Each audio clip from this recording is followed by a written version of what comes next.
बिस्मिल्लाहिर्रहमानिर्रहीम। अस्सलाम वालेकुम। इस वक्त दो तीन सवालात बहुत अहम हैं। एक तो पाकिस्तान में ये डिस्कशन हो रही है कि जितने हमारी मौजूदा हुकूमत और हमारा निज़ाम अमेरिका के करीब हो गया है, पहले से ज़्यादा करीब हो गया है ये टॉक्स के दौरान, तो इससे इमरान ख़ान के लिए क्या कोई आसानियाँ हो सकती हैं या इमरान ख़ान के लिए मुश्किलात बढ़ेंगी। दूसरा सुहेल आफरीदी साहब के हवाले से सवाल है कि सुहेल आफरीदी साहब के पास ऑप्शंस क्या हैं। तो इन दोनों चीज़ों के ऊपर मैंने दो इंटरव्यूज़ दिए हैं, वो दोनों मैं आगे इसके साथ एक मैंने मोहम्मद ज़मीर साहब को इंटरव्यू दिया है, एक असद चौधरी साहब को दिया है। क्यों मैं समझता हूँ कि सुहेल आफरीदी के पास वक्त कम है, अब उनके पास महीने नहीं हफ्ते रह गए हैं, क्योंकि जितना मर्ज़ी को कह ले कि तहरीक तहफ़्फ़ुज़ पाकिस्तान के पास तमाम इख्तियारात हैं, लेकिन सुहेल आफरीदी इन चीज़ों से बरी ज़िम्मा नहीं हो सकते। स्ट्रीट मूवमेंट उन्होंने ईद के बाद से अब तक क्यों नहीं की, ये एक बड़ा सवाल है। अब आज वो आगे क्या अमल देते हैं ये देखना होगा। अगर आप नए हुरमुज़ जो है वो खुल सकता है तो अडियाला जेल का गेट क्यों नहीं खुल सकता, तो उस पर मैंने बात की है, लेकिन उस पर मैं एक मुख्तसर सी बात उसमें एक ऐड कर दूं जो उस वीडियो में मैं नहीं कर सका, आगे तो आप सुन लीजिएगा। कि मसला यह है कि मौजूदा निज़ाम को पता है कि मौजूदा निज़ाम एक जाली बुनियादों के ऊपर खड़ा है। जो पाकिस्तान का इक़्तिदार है, अवाम ने वो इक़्तिदार इमरान ख़ान को दिया है, और इमरान ख़ान को जो अवाम ने इक़्तिदार दिया उस ज़मीन के ऊपर इस निज़ाम ने कब्ज़ा किया हुआ है।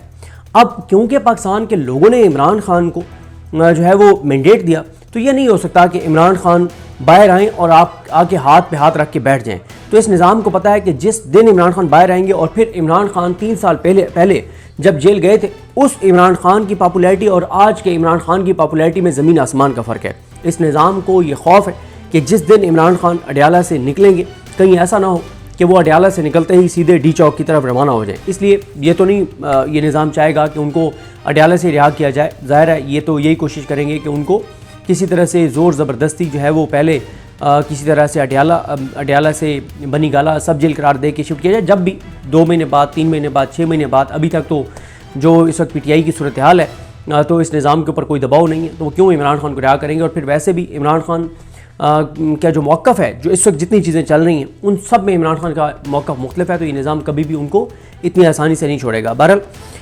आगे आप सुनिए। पहले ज़मीर साहब के साथ जो मेरा इंटरव्यू था जिसमें इन चीज़ों पर बात की है, और फिर दूसरा साथ है असद चौधरी साहब के साथ जिसमें मैंने बात की है कि सुहेल आफरीदी साहब जो हैं उनके पास वक्त कम रह गया है।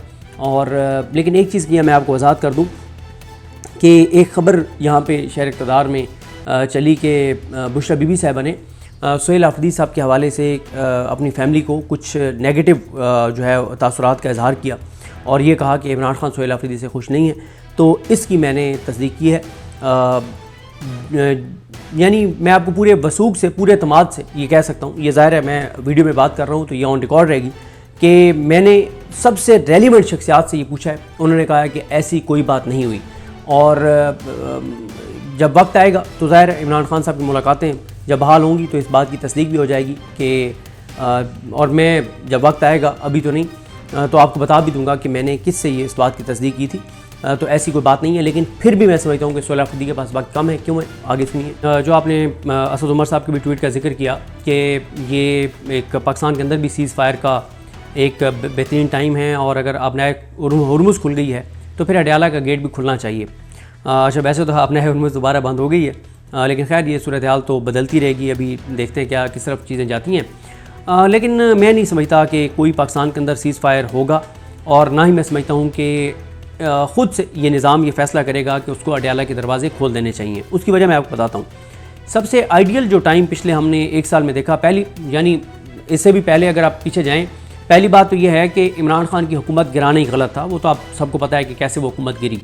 उसके बाद हुकूमत गिर गई, उसके बाद इलेक्शन नहीं करवाया गया, वो नहीं होना चाहिए था कि जिस तरह से निगरान सेटअप को इतना लंबा चलाया गया। फिर जिस तरह से 8 फरवरी का इलेक्शन करवाया गया, वो नहीं होना चाहिए था। फिर जिस तरह से जुल्म जबर बर्बरियत हुई, वो नहीं होनी चाहिए थी। जिस तरह से पंजाब में चार दीवारी के तकद्दुस की पामाली हुई, वो नहीं होना चाहिए था। जिस तरह से हज़ारों लोगों पर FIRs हुई, वो नहीं होना चाहिए था। जैसे हज़ारों लोग गिरफ्तार हुए, वो नहीं होने चाहिए थे। जैसे इस वक्त सैकड़ों लोग इस वक्त जेलों के अंदर हैं, वो नहीं होने चाहिए थे। जो इमरान खान और उनकी एहलिया के साथ हो रहा है, वो नहीं होना चाहिए था। इमरान खान की आंख के साथ जो किया गया, वो नहीं होना चाहिए था। बुशरा बीबी की आंख के साथ जो हुआ, वो नहीं होना चाहिए था। इजाज़ चौधरी साहब, उमर सरफराज चीमा साहब, डॉक्टर यास्मीन राशिद साहबा, मियां महमूद रशीद साहब, शामी कुरैशी साहब, उनके साथ जो कुछ हो रहा है वो नहीं होना चाहिए था। हसन न्याजी, ब्रिगेडियर जावेद अकरम साहब, जो कुछ उनके साथ हो रहा है वो नहीं होना चाहिए था। जो गुजरांवाला के 51-52 पीटीआई के वर्कर्स का हो रहा है वो नहीं होना चाहिए था। जो इस वक्त अदालतों के अंदर हो रहा है वो नहीं होना चाहिए था। 26वीं और 27वीं तरमीम नहीं होनी चाहिए थी। आइन की पामाली नहीं होनी चाहिए थी। पाकिस्तान को सरजमीन बेआइन नहीं बनाना चाहिए था। ये सब तो होना ही नहीं चाहिए था, लेकिन चले ये सारा कुछ हो गया। 26 नवंबर नहीं होना चाहिए था, मुरीद के नहीं होना चाहिए था, ये वाक़यात नहीं होने चाहिए थे। अब अभी आप एक पीटीआई के वर्कर हैं या उनके हामी हैं, सुहेल नाम है उनका, जिन्होंने एक रीट्वीट किया और उसके बाद उनको उठा लिया गया, जबरी तौर पर गुमशुदा कर दिया गया। अभी जो मूसा विर्क हैं वो जबरी तौर पर गुमशुदा हैं। यूएई में उठाया हुआ है जुनैद को और सलमान को। ये नहीं होना चाहिए, ये सारा कुछ नहीं होना चाहिए था, लेकिन हो गया।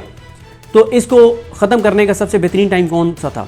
जब मई में जंग होती है पाकिस्तान और भारत की, पाकिस्तान उनका जहाज़ गिराता है, पाकिस्तान में एक सेलिब्रेशन होती है, पूरी कौम मुतहद हो जाती है, पूरी कौम जो है वो अपनी अफवाज के पीछे खड़ी हो जाती है।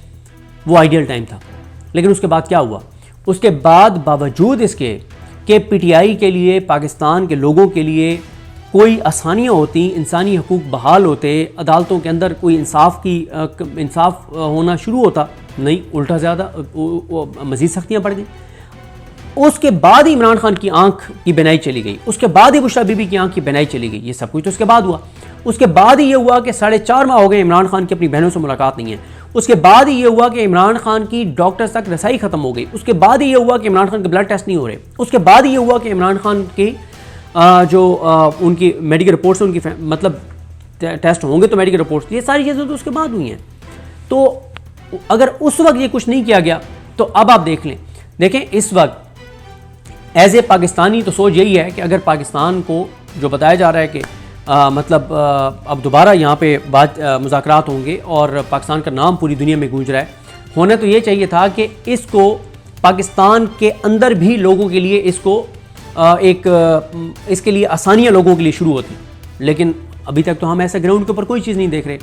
तो ख्वाहिश हर पाकिस्तानी की ये है कि पाकिस्तान के अंदर इंसानी हकूक़ बहाल होने चाहिए। आइन के जो पहले 30-40 आर्टिकल्स हैं, जो ये लोगों के साथ वादा करती है रियासत कि आप हमें टैक्स दें, आप कानून को मानें, उसके बदले में हम आपको जो है वो क्या क्या देंगे, वो उनमें से कुछ भी पाकिस्तान के लोगों को इस वक्त नहीं मिल रहा। सूरत हाल तो पाकिस्तानियों के सबके सामने है। किसानों के साथ क्या हो रहा है, ताजरों के साथ क्या हो रहा है, इंडस्ट्रियलिस्ट के साथ हो रहा है, गुर्बत कैसे बढ़ रही है, बेरोज़गारी कैसे बढ़ रही है, अनसर्टेनिटी कैसे बढ़ रही है, सारी चीज़ें तो सबके सामने हैं।